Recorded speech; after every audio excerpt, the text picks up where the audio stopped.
De acordo com dados do Ministério da Saúde, 76% dos casos de violência sexual registrados entre 2011 e 2017 tiveram como vítimas crianças e adolescentes. Em relação às vítimas, 51% tinha entre 1 a 5 anos e 46% eram negras. A pesquisa aponta que 69% dos casos ocorreram no ambiente familiar. Apesar da atuação de diversas organizações, crianças e adolescentes continuam presas em ciclos de exploração e violência. Para falar sobre o assunto, recebemos Eva Cristina Dangler, da Childhood Brasil.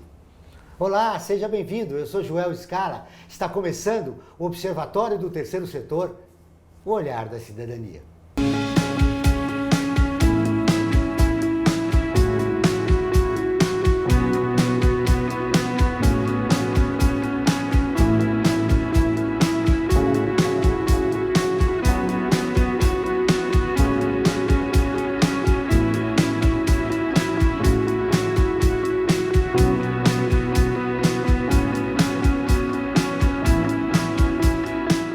Eva Cristina Dangler é gerente de programas e relações empresariais da Childhood Brasil.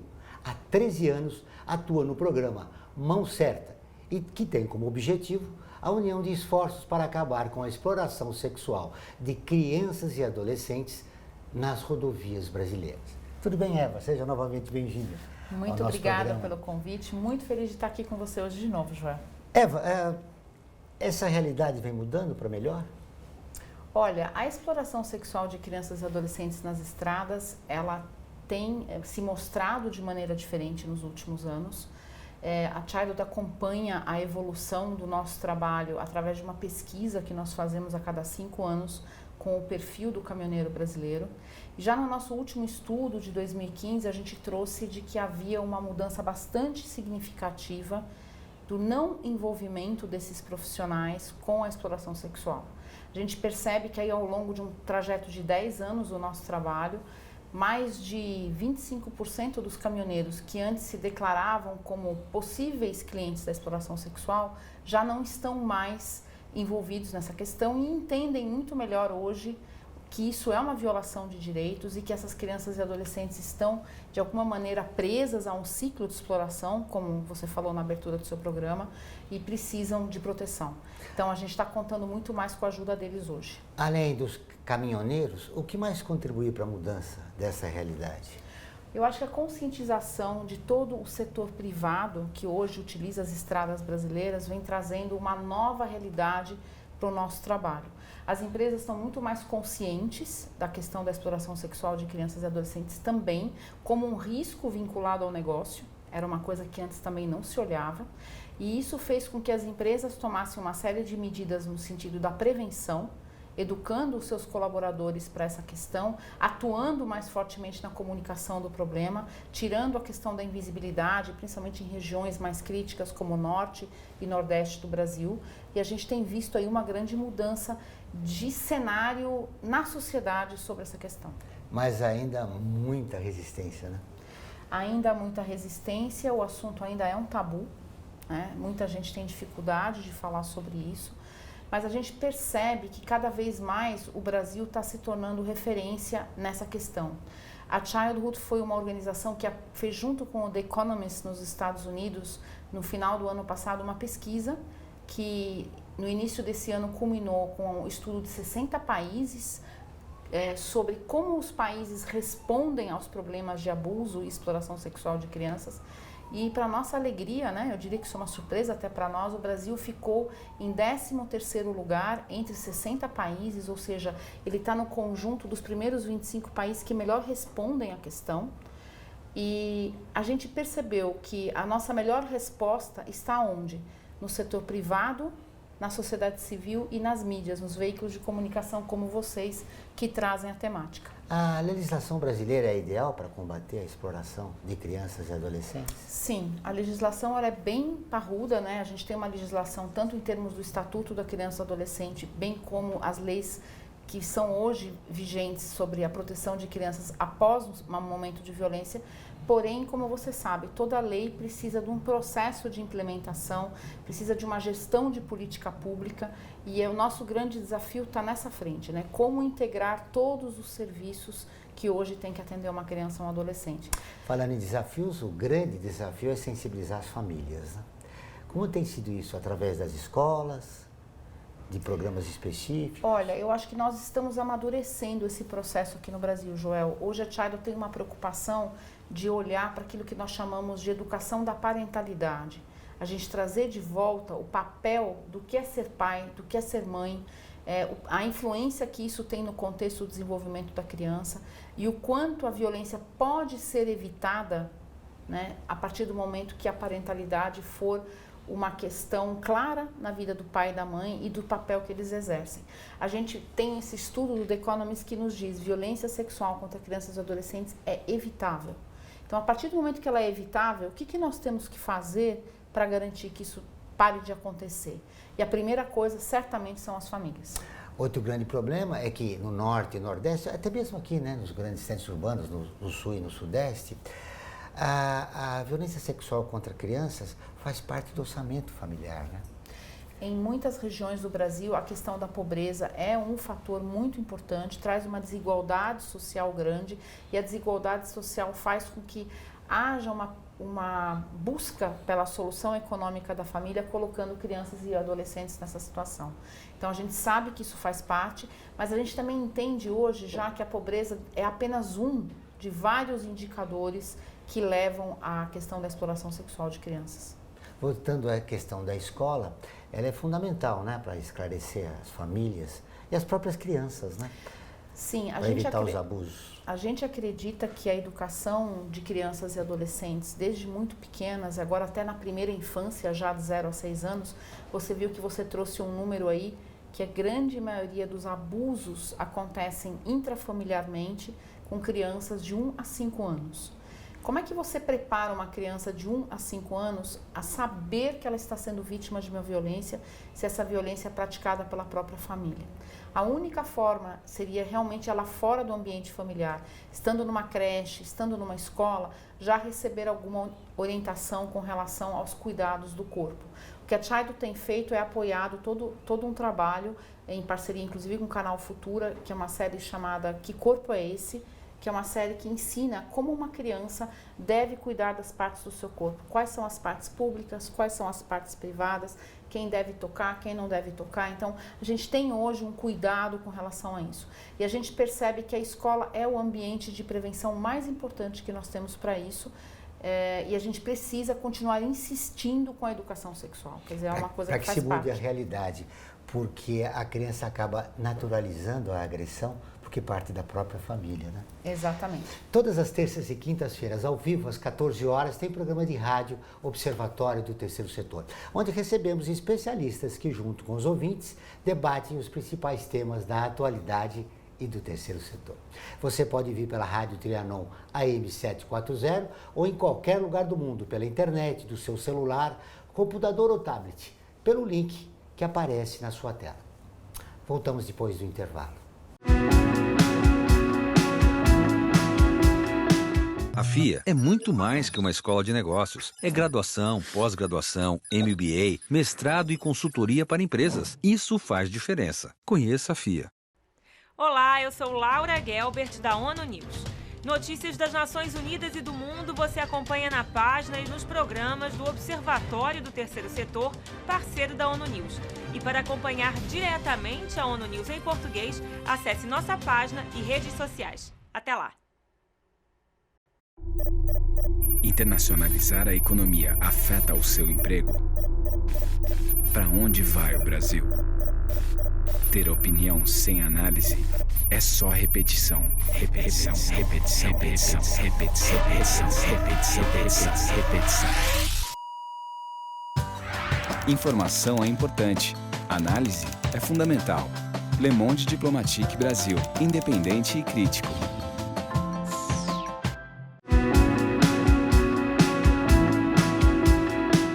Voltamos com o Observatório do Terceiro Setor. E agora, vamos para o quadro Você Conhece? Ele foi morto por lutar pelos direitos civis dos negros com uma campanha da não violência e de amor ao próximo. Martin Luther King. Você conhece? Martin Luther King Jr. nasceu em Atlanta no dia 15 de janeiro de 1929. Foi um pastor protestante e ativista político. Tornou-se um dos maiores e importantes líderes do movimento dos direitos civis dos negros nos Estados Unidos e no mundo, com uma campanha de não violência e de amor ao próximo. Em 1955, Rosa Parks, uma mulher negra, se negou a dar o seu lugar num ônibus para um homem branco e foi presa. Os líderes negros da cidade organizaram um boicote ao ônibus de Montgomery para protestar contra a segregação racial em vigor no transporte. Durante a campanha de 1 ano e 16 dias, coliderada por Martin Luther King, muitas ameaças de mortes foram feitas. Ele foi preso e viu sua casa ser atacada. O boicote foi encerrado com a decisão da Suprema Corte Americana em tornar ilegal a discriminação racial em transporte público. Ele organizou e liderou marchas a fim de conseguir o direito ao voto, o fim da segregação, o fim das discriminações no trabalho e outros direitos civis básicos. A maior parte desses direitos foi mais tarde agregada à lei estadunidense com a aprovação de Lei de Direitos Civis em 1964 e da Lei de Direitos Eleitorais em 1965. Como ministro Batista, King tornou-se um ativista dos direitos civis no início da sua carreira. Em 1957, servindo como seu primeiro presidente, seus esforços levaram à Marcha sobre Washington de 1963, onde ele fez seu famoso e épico discurso, I Have a Dream. So even though we face the difficulties of today and tomorrow, I still have a dream. It is a dream deeply rooted in the American dream. I have a dream that one day this nation will rise up, live out the true meaning of its creed. We hold these truths to be self-evident, that all men are created equal. Em 14 de outubro de 1964, King recebeu o Prêmio Nobel da Paz pelo combate à desigualdade racial através da não violência. Nos anos que antecederam a sua morte, ele expandiu seu foco para incluir a pobreza e a Guerra do Vietnã com o discurso de 1967 intitulado Além do Vietnã. King foi assassinado em 4 de abril de 1968 em Memphis, em Tennessee. Ele recebeu póstumamente a Medalha Presidencial da Liberdade em 1977 e a Medalha de Ouro do Congresso em 2004. O Dia de Martin Luther King Jr. foi estabelecido como feriado federal dos Estados Unidos em 1986. Centenas de ruas nos Estados Unidos também foram renomeadas em sua homenagem. O sonho de Martin Luther King continua ainda irrealizável em muitos locais do mundo, né? Principalmente aqui no Brasil, que há muita discriminação em relação à população negra. É verdade, a população negra ainda é alvo de muita violência aqui no Brasil, né? A gente tem visto aí os indicadores mais alarmantes de homicídios que nós temos acompanhado nas principais cidades de jovens, a maioria todos negros. Então, realmente o racismo tem sido ainda uma grande questão a ser discutida aqui no Brasil e eu acho que no mundo, né? A gente tem essa discussão forte ainda. É verdade, a maioria das famílias no país pobres são negras. Isso dificulta explicar, por exemplo, o problema da agressão a crianças e adolescentes. Olha, eu acredito que a questão da violência contra crianças e adolescentes, ela não tem, na minha opinião, ela não tem gênero, ela não tem raça e ela não tem classe social, né? Você tem hoje crianças e adolescentes vítimas de violências domésticas e mesmo abuso intrafamiliar nas classes sociais mais altas do Brasil, do mundo, e em outras cidades também, em outros países isso acontece. Então, acho que, na verdade, a gente tem uma situação que a violência, ela é um fator que está em todas as classes, em todos os gêneros. O que é mais comum é que a sociedade atribui a violência às classes mais pobres e aos negros em primeiro lugar. E até se você olhar na rua... Que é um preconceito, né? Sim, atribui a esses pontos. Mas no nosso caso, que a gente está falando aqui hoje sobre violência sexual, ela realmente está dividida em todas as classes. Mas a gente percebe que se você olhar os números da saúde, o que chega mais na saúde, né? Onde é que tem mais registros de abuso intrafamiliar?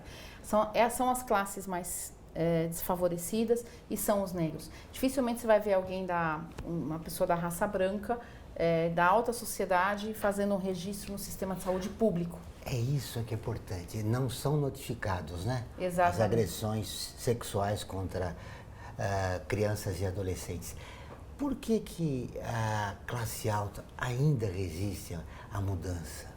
Eu acho que não é uma resistência, eu acho que é um fato de que as pessoas entendem que elas conseguem resolver isso dentro da sua própria família, dentro da sua própria casa, conversando com um médico particular, conversando com um psicólogo particular e tentar resolver a coisa dessa maneira.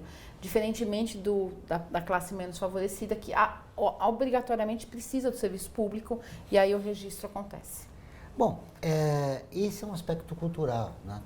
Essa agressão contra crianças e adolescentes. A mudança, sempre a gente fala, é através da educação, né? Da escola, que as crianças vão descobrir que não é natural as agressões que elas sofrem dentro da própria família. Mas quando você fala as classes altas, as classes da chamada elite, por que isso acontece, né? Há explicação, nós temos pesquisas que procuram indicadores que revelam o quê? Por que continuam essas agressões nesse ambiente que tem acesso à escola, que tem uma vida, digamos, boa, né, em relação à maioria da população brasileira? Eu acho que você trouxe o ponto já, é a questão cultural, né? Existe uma questão cultural, como o machismo, por exemplo. O machismo, ele não tem classe social, né? Novamente, não tem classe social, não tem gênero, não tem idade, né? Ele acontece em todas as questões. Da mesma forma que uma mulher branca pode ser vítima de machismo na sua própria casa, uma menina, a filha dessa mulher, também será, e assim sucessivamente. Então, a gente não tem essa diferenciação. O que é importante a gente entender é que as violências em geral na sociedade, elas têm um fator mais aparente em determinadas situações econômicas, raciais e tudo mais, mas que na verdade ela é um conjunto que não muda de uma situação para outra. Você vai ter muitas situações em que famílias que não pareciam não pertencer a esse grupo mais violento, de repente estão inclusas nesse grupo, né? E você vê países muito desenvolvidos, mesmo na Europa, onde a violência intrafamiliar é elevada. Então, assim, isso não é uma separação por país ou por situação mais... Claro que a vulnerabilidade econômica, a vulnerabilidade racial faz parte de um contexto mais intenso e que aparece mais nos indicadores públicos. Além da legislação, é explicado a essas pessoas que cometem a agressão contra crianças e adolescentes das consequências psicológicas que ficam naquelas crianças? Olha, nós procuramos, através dos nossos programas de prevenção, trabalhar muito forte a questão da compreensão da pessoa com relação ao que significa uma criança vítima de violência, o que isso impacta no desenvolvimento dela, cognitivo, físico, emocional, social, tudo. É um impacto muito alto. Mas é claro que quando uma pessoa pratica essa violência, ela não está pensando nisso, né? Que se ela pensasse, ela não praticaria. Então, eu acho que assim, existe uma questão que cultural de submissão das crianças e adolescentes ao adulto, né? Que é histórica, né? Não sei se você lembra, há muito poucos séculos atrás a gente via crianças e adolescentes no mesmo ambiente que os adultos numa sala, com a mesma roupa que os adultos usavam, só que pequenas. Então, tudo isso era simplesmente uma maneira da gente integrar a criança na sociedade. Hoje a gente percebe que uma criança precisa de um outro ambiente, precisa de um outro cuidado, de uma outra forma de apoio para poder se desenvolver. Isso se descobriu talvez nos últimos 2 séculos, no máximo. Então, é isso que é o ponto principal. Agora eu vou fazer uma pausa para fazer um convite ao telespectador para curtir a página do Observatório do Terceiro Setor. Ela é visualizada por mais de 700 mil pessoas toda semana. Está sempre atualizada com notícias do terceiro setor, do Brasil e do mundo. Faça com mais de 420 mil pessoas, siga a nossa página. Nós vamos para um rápido intervalo, mas antes você vai conhecer um dos artigos da Declaração Universal dos Direitos Humanos, que faz parte da campanha do Observatório. Direitos humanos são direitos de todos.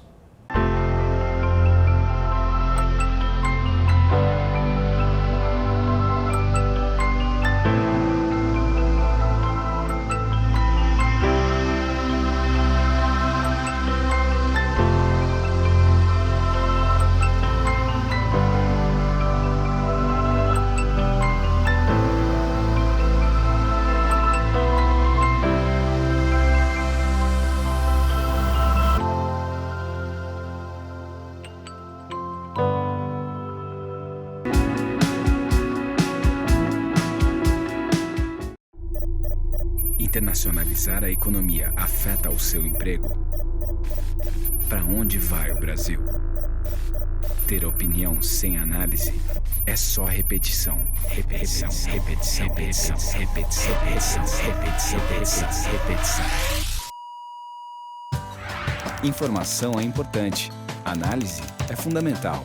Le Monde Diplomatique Brasil, independente e crítico. Olá, eu sou Laura Gelbert, da ONU News. Notícias das Nações Unidas e do mundo você acompanha na página e nos programas do Observatório do Terceiro Setor, parceiro da ONU News. E para acompanhar diretamente a ONU News em português, acesse nossa página e redes sociais. Até lá! A FIA é muito mais que uma escola de negócios. É graduação, pós-graduação, MBA, mestrado e consultoria para empresas. Isso faz diferença. Conheça a FIA. Estamos de volta com o programa do Observatório do Terceiro Setor, o Olhar da Cidadania. Não esqueça, todas as quartas-feiras, às 17 horas, tem programa Olhar da Cidadania na Rádio USP, com temas da atualidade e dos direitos humanos. Anote-se, todas as quartas-feiras, às 17 horas, na Rádio USP, em São Paulo, 93,7 e em Ribeirão Preto, 107,9 FM. Muito bem, Eva, você está com uma experiência de mais de 13 anos, né, no projeto Mão Certa. Isso. Que experiências você reuniu durante todo esse tempo? Olha, eu acho que o programa Na Mão Certa ele é uma experiência interessante porque ele vem evoluindo, né, para uma trajetória de uma história de que a gente buscou a parceria dos caminhoneiros para serem os agentes de proteção de crianças nas estradas. Através dessa parceria, a gente conseguiu alcançar muitas empresas que precisávamos chegar para poder conversar com o caminhoneiro. Alcançamos parcerias importantíssimas no setor público, principalmente com a Polícia Rodoviária Federal, com alguns governos estaduais, que têm aí rodovias federais muito importantes cruzando seus territórios. Fizemos parcerias também já com organizações estratégicas como o SESC-Senat, que é do Sistema S do transporte, com vários veículos de comunicação, revista Carreteiro, Caminhoneiro, programas de rádio ligados à questão da estrada, né? E temos hoje um embaixador, que é o Pedro Trucão, que é um radialista. Então, assim, a gente vem construindo uma história muito interessante e deixando essa causa cada vez mais presente no dia a dia dos caminhoneiros, no sentido de que eles são o nosso grande potencial de mudança desse cenário. Mas acho que uma das nossas últimas conquistas como programa foi agora um convite que a gente recebeu para fazer um documentário, O Mundo Sem Porteira, que é um documentário que relata sobre a história de uma menina, que é a Thaís, que aos 11 anos sai de casa porque é vítima de violência e abuso dentro de casa e acaba se envolvendo com a exploração sexual nas estradas, mas ela tem um momento de mudança, que é o momento em que um projeto a resgata e transforma a realidade dela, ou seja, cuida dela como pessoa, cuida dela como adolescente na época e faz com que ela enxergue a possibilidade de viver de outra forma. E a história dela se repete porque ao ela se tornar adulta, ela assume a identidade desse projeto, tem hoje ela mesma um projeto para resgatar meninas das rodovias e de situações de exploração sexual.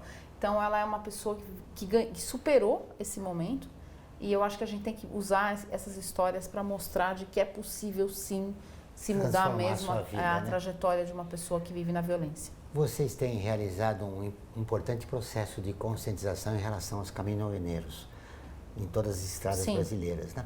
Mas ainda a exploração sexual de crianças e adolescentes continua no país.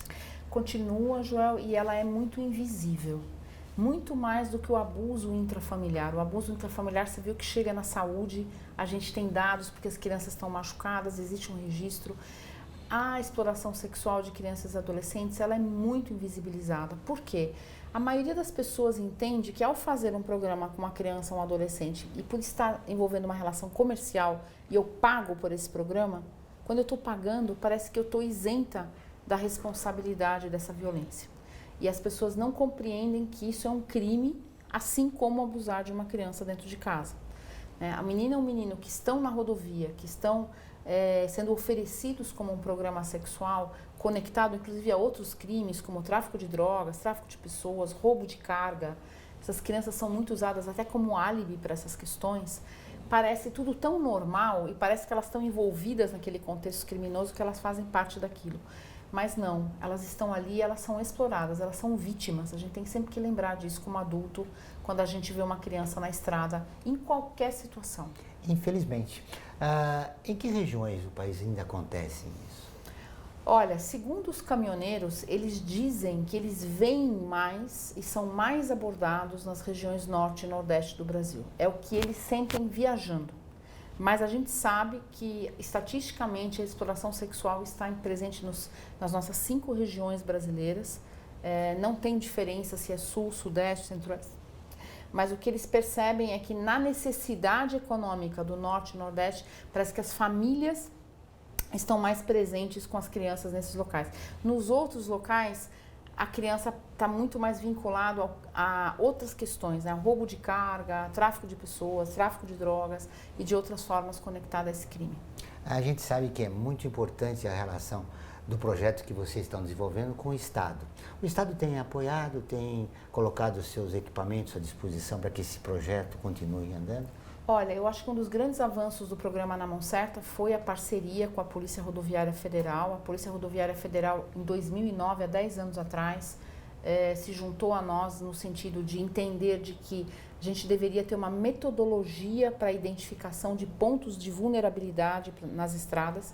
Então, hoje a gente tem um mapeamento feito a cada 2 anos pela polícia que mostra quantos pontos vulneráveis a gente tem nas rodovias federais brasileiras.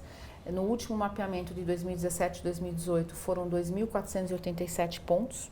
Então a gente tem hoje identificado os lugares onde isso pode acontecer. A gente não está dizendo que está acontecendo toda hora, mas pode acontecer. E para a polícia isso foi muito estratégico porque ela pode hoje mandar essa lista de pontos para o Ministério Público, para o Conselho Tutelar, para o Conselho Municipal da Criança e Adolescente e ativar esses serviços dizendo, olha gente, esses locais são os locais de risco. Tenham maior atenção na política pública nesses locais. Para evitar essas agressões sexuais contra crianças e adolescentes, como denunciar, Eva? Olha, o número mais aberto e o mais anônimo possível é o Disque Direitos Humanos, o 100, Disque 100, que é o telefone nacional para qualquer denúncia de qualquer violação de direitos humanos. Inclusive lá tem um módulo específico para crianças e adolescentes. Você vai dizer que você quer fazer uma denúncia relacionada a uma criança ou um adolescente e você vai ser atendido especificamente num canal de atendentes para essa questão. Outra possibilidade é, você estando na sua cidade, busque o conselho tutelar mais próximo do local onde o problema está acontecendo e faça uma denúncia no conselho tutelar. Ou leve para a Polícia Civil diretamente, né, da delegacia mais próxima para fazer a denúncia. A gente sabe que delegacias especializadas da criança e do adolescente existem poucas no Brasil e São Paulo, por exemplo, é uma cidade que não tem, por incrível que pareça. Nós temos outras cidades do Brasil menores que São Paulo que tem delegacia especializada, mas aqui não. Então vai ter que ser a delegacia da Polícia Civil mesmo. Para fechar nossa entrevista, foi um grande prazer revê-la. Parabéns pelo seu trabalho. Obrigada. Qual é a sua grande aspiração nesse projeto que você desenvolve já há mais de 13 anos? Olha, eu gostaria realmente, né, de ter a certeza de que o que a gente está fazendo está ajudando crianças e adolescentes a não serem mais vítimas de violência e principalmente aquelas que já foram vítimas de violência, que elas possam de alguma maneira resgatar a sua cidadania, resgatar o seu bem-estar pessoal e possam ter um novo projeto de vida. A gente busca essas duas questões.